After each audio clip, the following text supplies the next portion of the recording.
I just got this new butter dish and I'm super excited about it. So thank you so much for the company for gifting this to me so I could try it out and share my thoughts with you all about it. So what makes this butter dish different than the rest? First off, it's airtight. It has these little clips right here on the side that you just clip and you can open. It has a nice seal right around here, so that's going to help keep the air out and keep your butter fresher. Why I like this butter dish over other ones is because it is plastic. I always feel so nervous about picking up my butter dish because I'm worried about dropping it and breaking it. With this one, you don't have to worry about that anymore.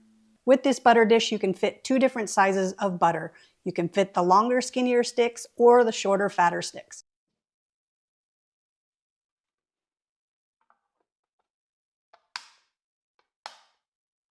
One of the things that I really love the most about this butter dish is it has the measurements marked right on here. You know, when you're doing a recipe and you need to check how much butter you really need, and you have to go back to the plastic or the paper wrapping that the butter was wrapped in just to be able to measure it out, well, you don't have to do that anymore because the measurements are right here.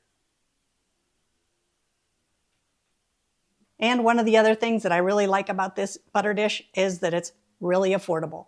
So if you're looking for a new butter dish, then I would highly recommend this one.